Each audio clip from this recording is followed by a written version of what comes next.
Ya, selamat sore bersama kita TVRI Sumatera Utara. Dalam satu tajuk Markombur, hari ini tema kita luar biasa, peran pendidikan dan pelatihan vokasi mengurangi angka pengangguran. Hal yang sederhana, kata-kata yang sederhana tapi punya manfaat yang luar biasa bagi regenerasi dan generasi muda yang sekarang ini hampir rata-rata galau. Apakah aku bisa bekerja? Apakah aku dapat pasaran kerja? Atau aku bisa merebut pangsa kerja yang ada saat ini begitu luar biasa. Katakanlah volumenya, presentasinya sangatlah tipis ya. Ini luar biasa. Hari ini hadir bersama kita, saya nggak sendiri. Ada seorang, saya ini hari luar biasa. Didamping oleh wanita-wanita cantik. Bagus ya rezekinya. Salah ya. seorang. Kok pakai rezekinya? Oh jadi apa? Kok tersinggung? Marwahnya sayang. Oh, baik. Baik. Iya. Hari ini saya tidak sendiri, ada rekan saya yang cukup cantik luar biasa. Cukup Azifa Zahrianis. Ini cuma luar cukup biasa. Bang? Hah? Cuma cukup? Bukan cukup luar biasa, tapi melekat di dalam hati sangat-sangat luar biasa. Waduh.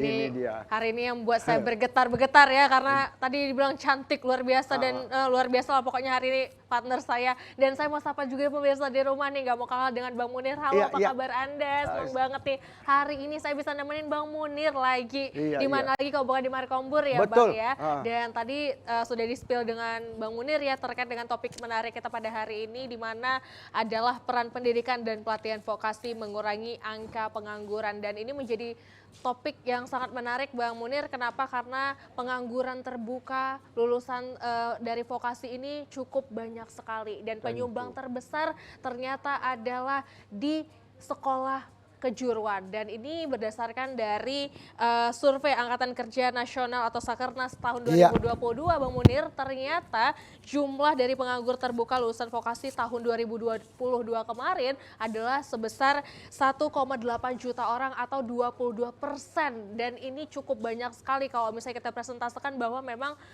penyumbang pengangguran itu jumlah angka terbesarnya berada di dalam vokasi. Dan tentunya ini menjadi perhatian untuk kita bersama. Dan kira-kira bagaimana sih untuk mengatasinya? Makanya Bang Munir kita sudah menghadirkan narasumber yang akan bisa menjawab pertanyaan dan keresahan-keresahan. Dan tadi Bang Munir sempat galau katanya di awal ya.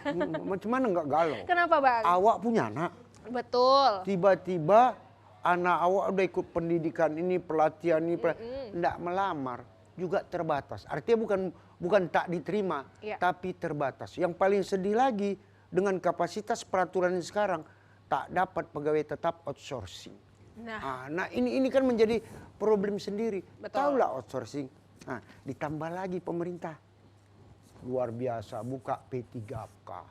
Iya, makin kecil lagi peluang-peluang ya Bang. Jadi semuanya terbatas. Betul. Tinggal bagaimana kita berlomba-lomba untuk punya kompetensi dan bagaimana sih kira-kira kita berlomba untuk bersaing nih jadinya ya Bang ya. Untuk itu harus kita tanyakan kepada pakarnya. Betul. Tak boleh tanya bukan pada orangnya, nanti salah lagi. Sok-sok pintar jadi calo pula yang minta penjelasan calo pula, kita hancur awak ya kan. Betul Bang Munir. Jadi di sini hadir kita nanti yang kita nantikan sampai saat ini, yaitu Bapak Andri Susilo ST MSI, merupakan Kepala Balai Besar Vokasi dan Produksi atau disingkat dengan BBFV Medan. Ini satu kesatuan dengan Dinas Tenaga Kerja.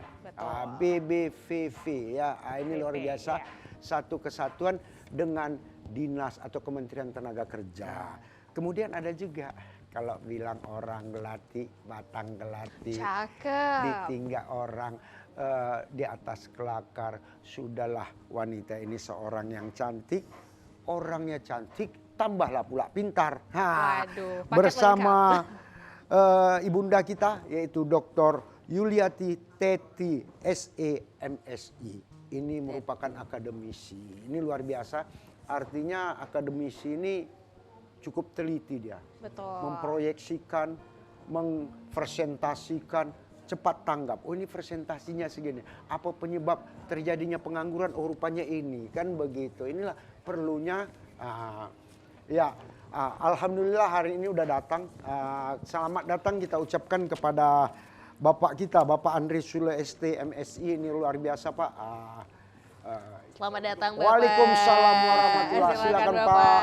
Pak. Yang jelasnya luar biasa kehadiran Bapak ini menambah kasana Markombur ini menjadi luar biasa Pak. Betul. Karena banyak problem. Artinya problemnya apa? Sebenarnya kalau kita bilang problem bisa problem. Kenapa toh? Ya artinya begini, dengan kesempatan kerja yang ada, kadang-kadang ada juga masyarakat enggak dapat lapangan kerja, tapi secara kompetensi tak maksimal.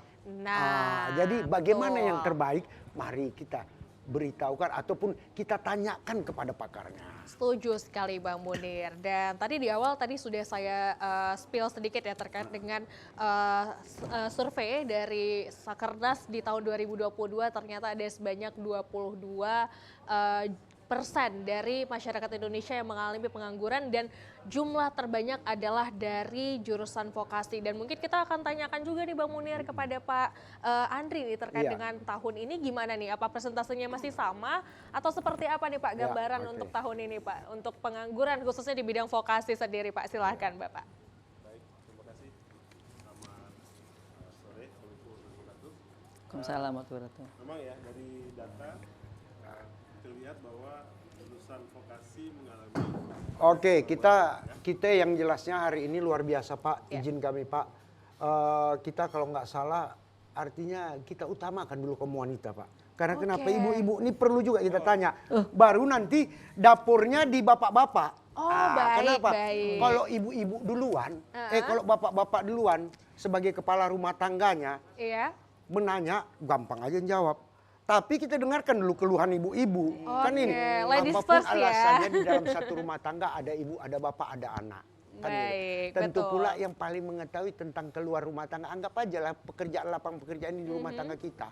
Kita tanyakan dulu macam mana kondisinya. Silakan, Ziva. Silakan ini Bu, kira-kira gimana nih gambaran untuk pendidikan vokasi dan juga pengangguran yang dilahirkan dari vokasi ini sendiri? Iya. Saya alamatkan kepada Ibu, silakan. Senyum-senyum udah ibunya. Udah Artinya langsung, pasti iya. tahu luar biasa nih. Aduh Apa tuh? memang inilah aku nanti-nanti. Banyak keluhan daripada anak-anakku di sana nih katanya. Waduh. Ini luar biasa. Gimana nih Bu? Memang pembawa acara kita ini luar biasa Pak Andri ya. Jadi sebenarnya kalau sekiranya kita lihat dengan pendidikan vokasi ya Pak Andri ya. Jadi kalau sekiranya mungkin di tahun 2002 terkesan bahwa pengangguran itu banyak terjadi itu kalau pendidikan vokasi sebenarnya kan ke lebih perguruan tinggi ya. Kalau sekiranya sekarang memang kalau SMK disebutkan vokasi. Jadi secara perlahan itu kan pemerintah sudah menyadari ya bahwa terjadi gap yang cukup tinggi dan sehingga banyak dari lulusan-lulusan yang di kejuruan itu akhirnya banyak yang tidak terserap.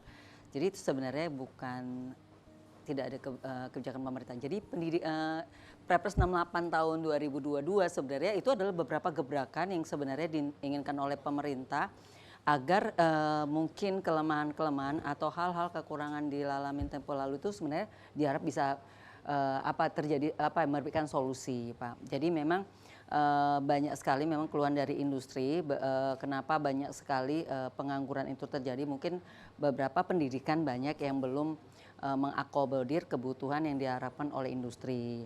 Kemudian juga belum siap juga mungkin beberapa pendidikan tertentu. Tapi sebenarnya hadirnya BPP sebenarnya sudah banyak juga membantu pendidikan vokasi. Jadi walaupun kondisi kemarin-kemarin kelihatan kita banyak yang menganggur ya Mbak, memang sebenarnya kita berharap industri agak membantu kita juga. Jadi apa sih yang dibutuhkan oleh all industri sehingga tidak terjadi gap yang cukup serius, terjadi pengangguran yang cukup besar. Jadi kita berharap itu aja mungkin yang tidak terjadi lagi gap yang cukup tinggi, ternyata senjang banyaknya pengangguran. Ini luar biasa, agar tidak ada gap. Ya pihak industri juga maunya mari sama-sama. Betul. Tapi bagaimana? Ini kan ada satu solusi. Katanya Perpres sudah ada, Undang-Undang Tenaga Kerja udah ada. Saya menilai pemerintah kabupaten kota dalam menyimpulkan ini atau merespon ini kadang-kadang kurang jeli juga. Misalnya satu hal peraturan daerah yang dibuatnya dalam merekrut tenaga kerja, kalaupun ada perusahaan di daerah itu dia membuat perda 60% adalah merupakan putra-putra daerah tempat itu yang menjadi tenaga kerja. Ini misalnya solusi. Oke, betul. Bukan berarti diskriminasi. Artinya ada 40% dari daerah sekitar penyanggahnya. Jadi ini kan luar biasa. Artinya kesempatan daripada adik-adik kita yang selama ini membutuhkan. Nggak usah adik-adik kita. Kadang-kadang seusia kita pun membutuhkan. Betul. Cuman kita eloknya lebih bagus dulu adik-adik kita kan gitu. Nah, perlu kita tanya juga ini kepada Abang Da kita ini luar biasa. Silahkan, dari Bang Munir. Disnaker ini, Dinas Tenaga Kerja BPPP. Kota atau BVPP. Ah, ini BBVV. Awak kadang-kadang inilah dia sulitnya. Iya ya, terbelit-belit ya Bang. Dulu ya. lebih bagus Enak ya aku memang bilang ya. Balai Besar Vokasi dan Produksi lebih enak. Aku bilang Betul. kalau gitu. Jadi lebih enak itu lah ya. Terserah Bang Munir lah seperti apa yang enaknya ya. Oke, Ya, Bang Munir oke lah. silakan. Iya, silakan Bang Munir mau Yang nanya jelasnya apa nih begini, sama Pak Abang Andri? Da. Pak Andri, ini kan luar biasa. Mungkin di dalam satu kegiatan daripada Balai Besar ini, selain memberikan vokasi Iya. untuk masyarakat biar siap dan menerima sebagai tenaga produksi yang bisa bekerja. Di sini sejauh mana tentang dalam arti kata untuk menciptakan lapangan kerja dan siap bagi adik-adik kita untuk menjadi pekerja yang siap pakai. Ini yang mau kita ketahui ini. Ya, baik Pak. Sesuai dengan tadi sudah disinggung ada Perpres tentang pendidikan dan pelatihan vokasi. Nah, amanat dalam Perpres sudah jelas bahwa pendidikan dan pelatihan vokasi itu adalah dalam rangka untuk mengembangkan sumber daya manusia. Betul. Tugas pelatihan vokasi adalah mengembangkan dan meningkatkan kompetensi. Nah, di dalam hal ini salah satu yang harus dilakukan adalah sinergi antara pemerintah pusat, pemerintah daerah, dan industri dalam hal ini diwakili oleh Kadin. Nah, Balai Besar Pelatihan Vokasi dan Produktivitas Medan dalam hal ini kami juga sudah melakukan kolaborasi dengan pemerintah daerah, khususnya di Sumatera Utara ada 13 pemerintah daerah yang sudah menandatangani kesepahaman antara Bupati Wali Kota dengan Dirjen Bina Lavotas, Kementerian Ketenagakerjaan. Nah, salah satu bunyi dari MOU itu adalah kewajiban bersama untuk meningkatkan kompetensi sumber daya manusia yang ada di daerah. Caranya adalah bersama-sama untuk melatih para tenaga kerja dari daerah sesuai dengan kemampuan, potensi, dan sumber daya yang ada di daerah. Jadi balai ini ada di Kota Medan, tetapi tidak untuk kemungkinan adalah warga dari Nias, warga dari Labura, warga dari Asahan, warga dari Batubara untuk berlatih di Medan. Caranya adalah APBN sudah menganggarkan untuk pelatihan, sedangkan pemerintah daerah bisa support untuk pasca pelatihannya. Kesepakatan kita adalah kita latih di Medan sesuai dengan potensi yang ada dari daerah yang mengirim, kemudian daerah bertanggung jawab untuk pasca pelatihannya berupa penempatan di industri yang ada di daerah maupun mereka bergerak di wirausaha yang sesuai dengan kemampuan dan potensi mereka itu sendiri. Nah, dalam hal ini kebetulan saya adalah peserta diklat PKN 2 di BPSDM Sumut dalam rangka meningkatkan investasi dan kesejahteraan masyarakat, mengentaskan kemiskinan. Salah satu program yang kami usung adalah memberikan bantuan untuk para alumni peserta pelatihan di Sumatera Utara. Saat ini pilot project kami ada 2, yaitu Kabupaten Asahan dan Kabupaten Langkat. Saat ini kita kerjasama dengan Badan Amil Zakat Nasional Daerah Asahan untuk memberikan bantuan pasca pelatihan kepada para peserta pelatihan. Dan kemudian kita akan kembangkan, kita sudah membangun juga nota kesepahaman dengan Kadin. Kebetulan kita sudah bersinergi dengan Kadin Provinsi, dengan Ketum dan para ketua bidang. Ini kita arahkan untuk bisa lebih meningkatkan bantuan ke masyarakat nantinya. Ini salah satu bentuk sinergi antara pemerintah daerah, pemerintah pusat, dan industri. Kemudian amanat dari Perpres 68 juga ada pembentukan namanya tim koordinasi vokasi dari daerah. Nah, ini juga dalam rangka mensinergikan segala komponen yang ada di daerah untuk mengembangkan dan meningkatkan kapasitas sumber daya manusia yang ada di daerah. Nah, ini masih dalam tahap penyusunan di pusat karena memang juknisnya masih dibahas di Kementerian PMK. Ini kita harapkan kalau ini segera turun, kita segera sesuaikan. Karena sudah ada terbentuk beberapa, sebelumnya namanya forum SDC, Skill Development Center, inilah yang kita rubah menjadi TKDV nantinya. Mungkin itu. Alhamdulillah. Iya. Memang saya ingat dulu masa saya. Sekarang kan udah all track, hari itu udah pensiun nih tau lah. Iya, Dulu betul. kalau enggak dapatkan tenaga kerja, di Jalan Binjai itu pelatihannya. Namanya BLK dulu, Balai Latihan Kerja. Sekarang udah berganti Sekarang ya. ganti nama apa? Ya, itulah dia istilah. Betul. Awak kan anak zaman jadul lah, ingat juga nih itu kan. Itu aja udah berapa kali perubahan? Udah berapa Berarti kali? jauh ya. Udah itu umurnya satu ya. lagi dengan ketentuan selain dari dapat sertifikat harus dapat kartu kuning dulu. Ingat kali saya itu. Mau nggak mau ikut. Tapi itulah pula untungnya. Siap Iya. pakai kita.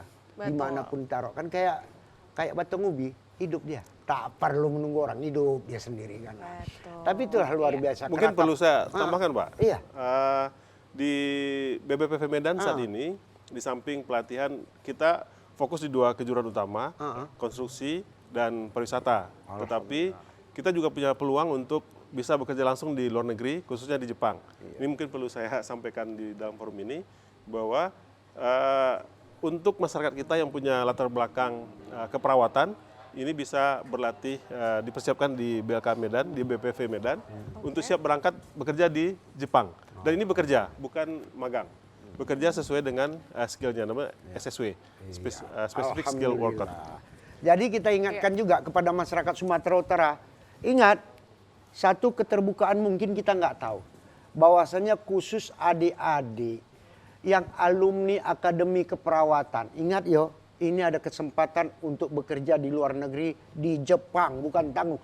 Bukan sebagai katakan kontrak, tapi kerja. Langsung Ingat, siap beda kerja yo, ya. kerja dengan SMK kontrak. bisa, Pak, itu? Jadi Sigap siaplah. perawatan Tentu bisa juga ya? daftarkan diri Sebenarnya Anda untuk sebagai pekerja. Tentu pula kalau kata orang, kerakap batang kerakap ditebang Cakep. orang si batang timun. Cakep. Capek pun kita bercakap, elok kita dengarkan musik sambil minum. Oke. Itu paling penting. Silakan Pak.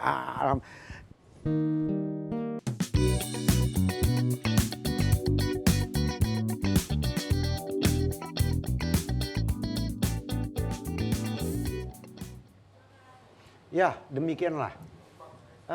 Di dalam kita ingin mencapai tenaga kerja, kadang-kadang banyak problem yang kita hadapi. Iya. Pangsa kerja yang demikian minim, ditambah lagi kemampuan kita atau kompetensi kita juga minim. Sehingga persaingan makin ketat.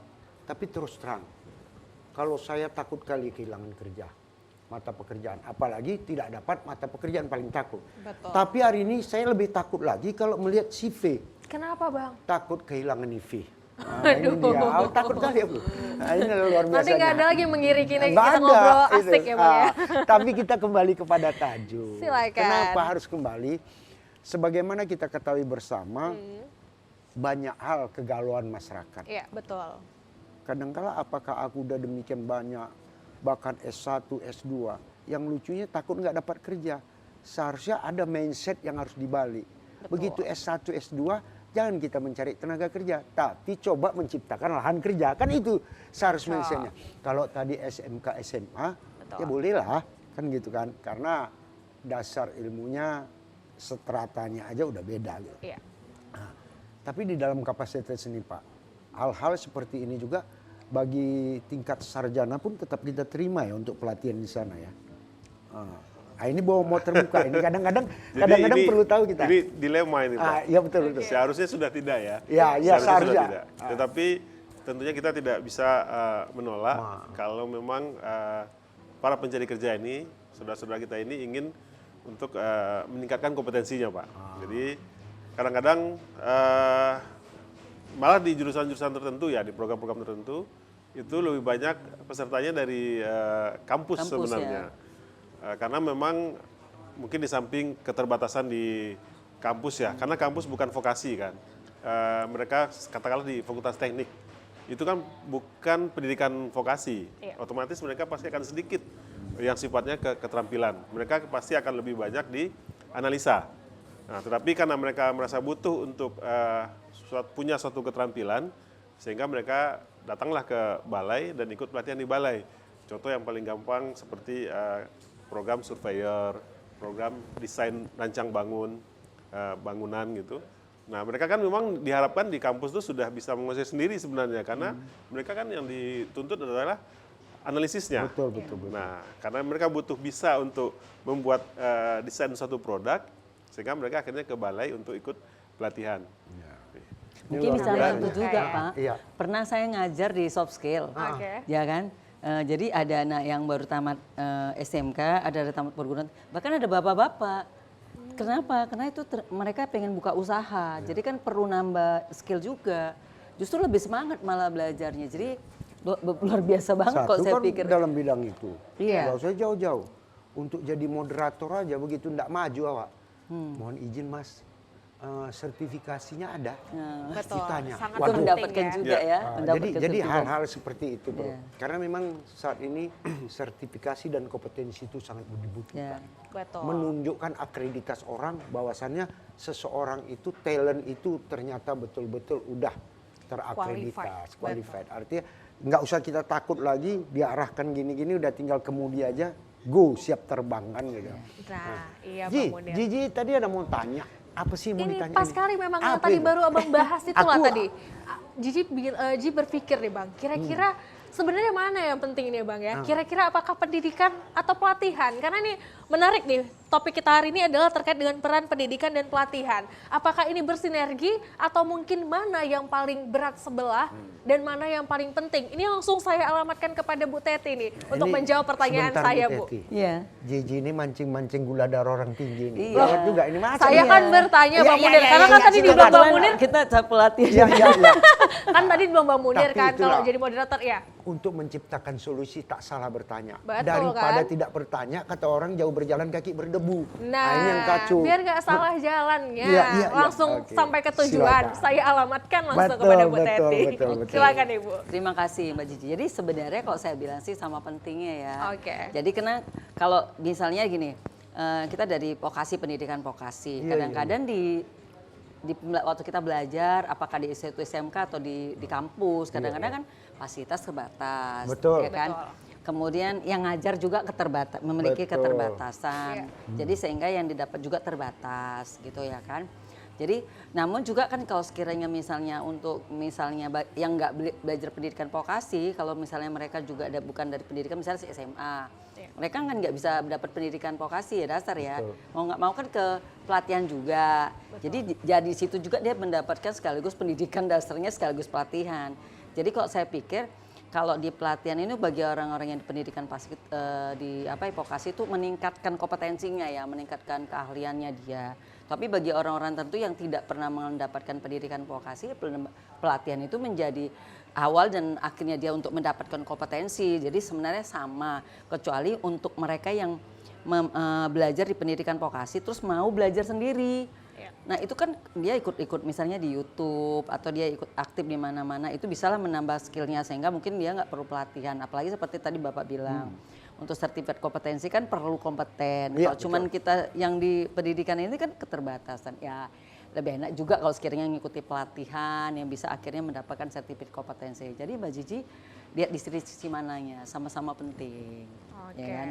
Kalau untuk pelatihan tuh punya jangka waktu boleh kapan, maksudnya tidak punya masa ya, dalam arti siapa aja bisa ikut, dia tuh sampai umur berapa aja juga bisa Iya. ikut. Kan kalau pendidikan vokasi kan nggak mungkin ya anak yang udah tua masuk pendidikan dasar vokasi.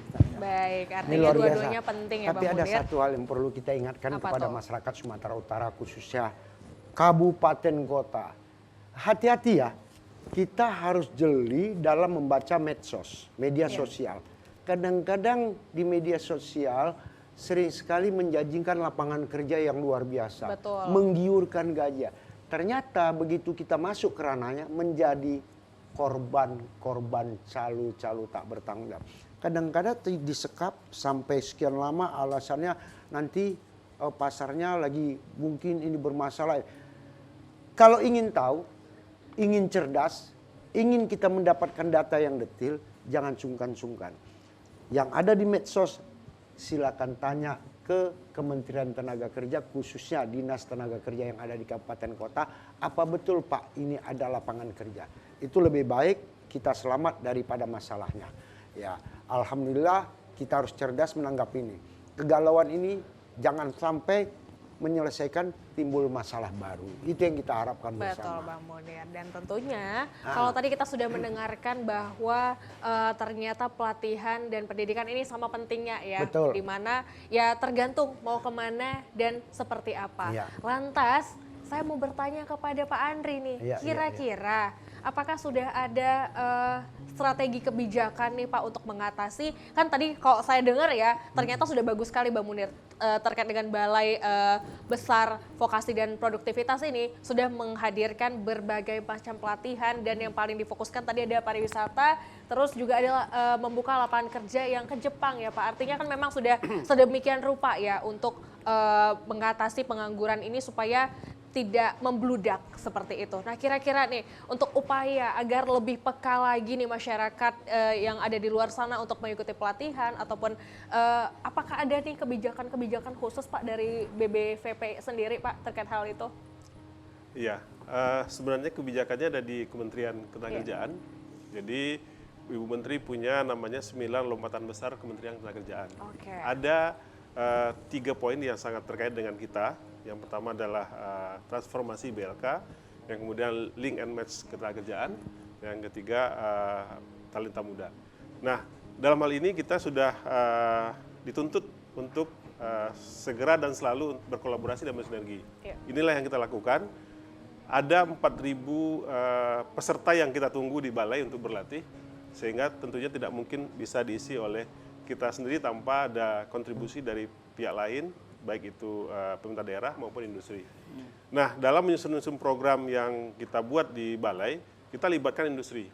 Sehingga akan ketahuan, industri itu sebenarnya butuhnya apa sih sebenarnya. Sehingga pada tahun lalu, kita sudah bekerjasama dengan industri menyusun program-program baru. Yang pertama, kita sudah membuat program pelatihan hospitality untuk rumah sakit.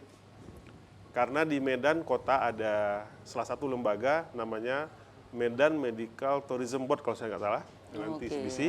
Ini kebijakan Pak Wali Kota untuk mengambil kembali masyarakat Medan yang atau Sumatera Utara yang berobat ke luar negeri untuk kembali berobatnya di Medan aja.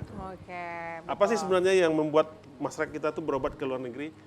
Iya, pastinya Apa? banyak Pasti ya Pak bukan masalah sebatas masalah kehebatan dokternya. Iya. Kelengkapan fasilitas. Saya pikir dokter kita juga tidak kalah dengan dokter yang ada di luar negeri. Bisa jadi dokter di Malaysia itu adalah lulusan USU misalnya. Dan banyak kan Pak ya? Bisa Betul jadi. ya Pak ya? Dan peralatannya mungkin lebih canggih yang ada di Kota Medan dibanding yang ada di Malaysia. Betul. Tapi apa yang penyebab utamanya? Mungkin keramah tamahan, Kenyamanan, mungkin ya. pelayanan, Iya. mungkin hal-hal yang berbau dengan kepuasan orang yang Konsumen. berobat, konsumen. Nah, sehingga itulah kita rancang bersama. Kita buat program hospitality untuk hospital. Kemudian untuk antisipasi event, semakin banyaknya event ya berskala nasional dan internasional yang ada di Sumatera Utara. Contoh terakhir Power Boot Ya. di Danau Toba. Kita siapkan pelatihan untuk tour leader. Kita siapkan pelatihan untuk housekeeping. Sehingga para masyarakat yang berada di sekitar Danau Toba mungkin bisa menyulap rumah-rumahnya untuk menjadi homestay yang mungkin pelayanannya sudah bukan pelayanan kampungan lagi, tapi sudah mengikuti pola-pola yang ada di hotel dalam hal pelayanan. Mungkin bukan dalam fasilitas ya, karena mungkin fasilitasnya masih terbatas, tetapi setidaknya pelayanan sudah mengikuti pelayanan yang berstandar nasional atau pun internasional. Kemudian untuk antisipasi event-event yang ada juga, kita buat bersama-sama dengan industri namanya program pelatihan I.O. Ini program-program baru, sebelumnya tidak ada di balai. Nah, salah satu kelebihannya pelatihan vokasi adalah dalam hal-hal seperti itu. Kita tidak perlu merancang kurikulum yang diaplikasi dan implementasi dalam jangka waktu panjang. Betul. Kita bisa bikin dalam waktu cepat, uji coba, berhasil, berarti tinggal lanjut. Berbeda dengan di pendidikan. Pendidikan itu butuh waktu, karena ya kalau untuk sekolah saja misalnya 3 tahun butuh waktu. Nggak mungkin kurikulum dibuat untuk tahun pertama aja, pasti untuk 3 tahun. Sehingga untuk merubahnya pun butuh waktu evaluasi di akhir tahun ketiga. Berbeda, kalau pelatihan itu adalah jangka pendek, sehingga sangat fleksibel untuk merubah apapun kemauan daripada user kita. Nah, kemudian hal-hal seperti itulah yang membuat bahwa pelatihan kalau sudah disinergikan dengan kebutuhan masyarakat, tentunya akan mencapai sasaran. Nah ini yang selalu kita bangun supaya kita tidak lagi seperti pelatihan mungkin zamannya Bapak dulu di BLK, Iya, betul. sudah tersedia. Kalau cerita kami di pelatihan itu seperti warung Padang, semua sudah tersusun rapi, konsumen tinggal pilih, oh saya mau ini, saya mau ini. Sekarang nggak lagi. Menunya aja Menunya lagi. sudah tersedia. Sekarang nggak lagi Tinggal Pak. pilih, ya. Sekarang kita siapkan menunya sesuai dengan yang dibutuhkan oleh masyarakat. Contoh, mungkin sekarang yang berbau literasi digital. Sehingga kita akan libatkan industri, program apa yang dibutuhkan di industri saat ini. Jadi kita tidak lagi menyediakan menu yang tinggal pilih, enggak.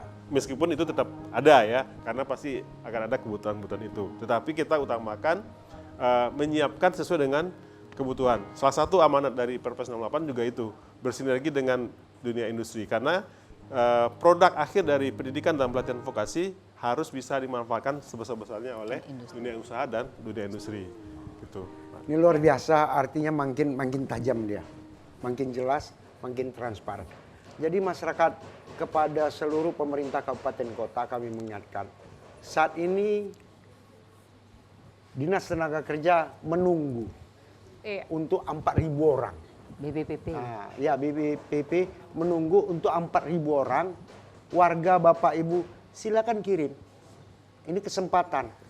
Momen ini jangan ditinggalkan, momen ini jangan lalaikan karena tidak akan terjadi 2 kali. Nanti dulu, hari ini kejarlah untuk hari ini, untuk masa depan masyarakat dan warga kita.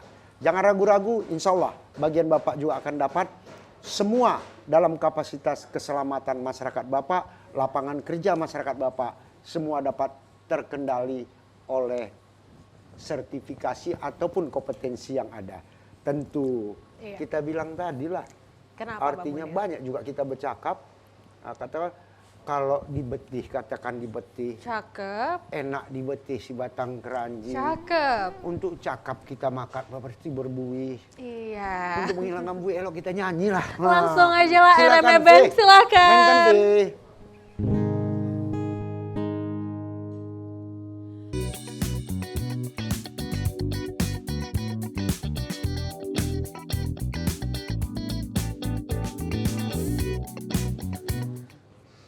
Ya, Ji, ini luar biasa. Iya, Waktu kita makin mepet, betul. artinya kenapa? Nggak terasa ini, hampir 1 jam.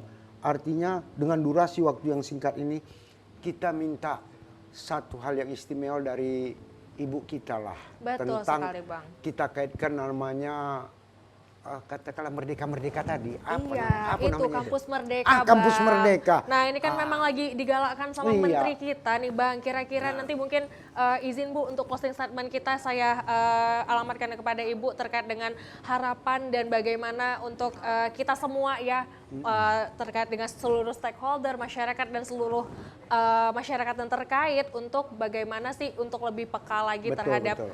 mengatasi pengangguran khususnya di bidang vokasi dan terkait juga mungkin dengan program Kampus Merdeka. Izin Ibu silahkan. Iya, terima kasih Mbak Gigi. Jadi program Kampus Merdeka sebenarnya yang digaten oleh kementerian sebenarnya sangat baik sekali ya untuk vokasi. Karena kita jadi punya berbagai cara untuk meningkatkan kompetensi mahasiswa. Pendidikan vokasi ini kan wajib sertifikat kompetensi juga. Jadi ada program magang. Betul. Jadi program magang itu biasa di BUMN, magang bersertifikat, bisa juga magang di tempat-tempat lain. Nah itu untuk selain mereka mendapatkan peningkatan kualitas kompetensinya, mereka juga bisa mendapatkan sertifikat kompetensi. Kemudian juga mereka bisa praktek kerja atau PKL gitu yang terkait dengan atau mereka bisa melakukan kalau sekiranya misalnya pendidikan vokasi tapi mereka pengen buka bisnis, mereka bisa belajar dengan UMKM, juga bisa di perusahaan-perusahaan. Yang penting sejalan relevan dengan kompetensi yang diambil, kejuruan atau program-program studi, jadi bidang-bidang yang mereka inginkan. Jadi sangat relevan sekali yang dibuat program, sebenarnya banyak sekali ya. Mau pengen ngajar juga misalnya silakan dengan kompetensi yang dia miliki, misalnya keakuntansi, kemudian dia pengen jadi guru akuntansi tapi bisa juga dia misalnya prakteknya di mengajar gitu loh. Yang pasti Kampus Merdeka Belajar ini sangat relevan sekali dengan pendidikan vokasi, dengan program sertifikasi kompetensi juga. Ya, luar biasa. Artinya satu harapan kita bersama, pihak yang terkait atau yang berkompeten yaitu Balai Besar Vokasi dan Produksi dapat bekerja sama dengan akademisi yang ada di Sumatera Utara, sehingga masyarakat Sumatera Utara akan terbebas daripada persoalan tenaga kerjanya. Betul sekali. Tentu kita mintakan pula lah sebagai ending cerita ini kepada Bapak kita, yaitu Bapak Andri Susila STMSI untuk closing statement kita, Pak. Apa gerangan? Silakan, Pesan-pesannya kepada masyarakat. Kalau dari sisi kami Pak dari Balai, saya tidak lupa menyampaikan di semua kesempatan bahwa Balai Besar Pelatihan Vokasi dan Produktivitas Medan itu adalah milik Sumatera Utara yang ada di Medan, dan silakan dimanfaatkan sebesar-besarnya untuk kepentingan masyarakat Sumatera Utara dan Medan. Karena kami wilayah kerjanya seluruh Indonesia, jadi kami tidak bisa menghambat laju permintaan dari daerah lain. Oke. Kalau tidak dimanfaatkan oleh Sumatera Utara, tentunya nanti peserta pelatihan itu akan datang dari Papua, Pak. Iya. Papua, Jawa, Sulawesi. Jadi tetap kita mengimbau dan dalam setiap kesempatan saya sampaikan bahwa terbuka peluang untuk kita memanfaatkan balai ini untuk pemerintah daerah, karena pasti di daerah sangat membutuhkan banyak keterampilan sesuai dengan potensi yang ada di daerah masing-masing. Dan untuk mendukung destinasi super prioritas Danau Toba, pariwisata Danau Toba, kita punya kejuruan pariwisata di Balai Besar Pelatihan Vokasi dan Produktivitas Medan yang hasil kerjasama dengan Austria. Jadi dari sisi peralatan dan dari sisi kemampuan instruktur, tentunya ini sudah berstandar Austria. Jadi ini bisa dimanfaatkan sebesar-besarnya untuk kepentingan mendukung program destinasi super prioritas pariwisata super prioritas di wilayah Danau Toba. Ini harapan kami itu, Pak. Ya, jadi sikit lagi pertanyaan. Apa tuh? Ada beban atau free? Nah, itu dia. Ini agak agak ditodong berat sini. ya. Aduh, silakan deh Pak Andri jawab, Pak. Saya harus jawab, Pak ya. Ya. Jadi pelatihan di BBPV Medan itu tidak gratis, Pak. Tidak gratis. Jadi jelas masyarakat jelas. Tapi masyarakat tidak perlu mengeluarkan biaya. Tidak gratis, Karena- tapi tidak perlu. Karena sudah dibiayai oleh pemerintah pusat melalui skema APBN. Jadi masyarakat tidak perlu membayar. Tetapi bukan pelatihan gratis, karena tidak ada yang gratis. Betul sekali. Jadi yang jelasnya Bapak Ibu, Tuan dan Puan, khususnya masyarakat Sumatera Utara yang punya anak dalam usia kerja, nggak usah takut-takut. Betul. Silakan melalui pemerintah kabupaten kota tempat tinggalnya masing-masing daftarkan anaknya untuk mengikuti pelatihan di lembaga yaitu Balai Besar Vokasi dan Produksi untuk menjadi tenaga ahli dan tenaga spesialisasi dalam bidangnya. Tentu ini luar biasa. Iya. Ambil kesempatan ini. Ingat, dalam pelatihan dan pendidikan tidak gratis. Tapi Bapak Ibu tidak perlu takut untuk membayar. Karena kenapa? Sudah diakomodir oleh pemerintah pusat sebagai katakanlah donasinya. Betul Tapi sekali. bukan gratis ya. Jangan Iya. pula nanti gratis katanya. Salah. Tahulah. Jangan salah kaprah begitu ya. Tentu juga luar biasa kepada Iya. Ibu kita Terima kasih banyak yang loh. demikian cerah hari ini. Betul. Memberikan membuka wacana kita untuk bersama. Betul. Ini luar biasa Bu, terima kasih Sama-sama. kepada kita bersama. Semoga apa yang kita bincangkan ini menjadi solusi terbaik bagi masyarakat Sumatera Utara Amin. untuk menyelesaikan permasalahan tenaga kerja yang ada. Betul Iya. sekali. Pemerintah sudah bekerja Iya. sedemikian rupa untuk memberikan pelatihan kepada Anda. Tinggal Anda untuk manfaatkan. Maka Betul. dari itu kami TVRI Sumatera Utara mengucapkan terima kasih Iya. kepada Anda dan tentunya jangan lupa untuk saksikan Markombur setiap hari Senin sampai dengan hari Jumat pukul 15.00 waktu Indonesia Barat. Kami ucapkan terima kasih juga kepada narasumber kami yang Iya. sudah berkenan Sama-sama. hadir. Terima kasih Bapak dan Ibu. Iya. Dan akhir kata saya Ziva Zahrianis dan rekan saya. Haji Munir Nasution, satu pantun saya berikan. Kalau dibelah, batang dibelah. Cakep. Jangan ditebang si batang jati. Cakep. Berpisah hari ini kita boleh berpisah. Tapi tidak berpisah di dalam hati. Iya. Betul Kali ini sekali. kita tampilkan adinda kita yang cantik. Yaitu Vi.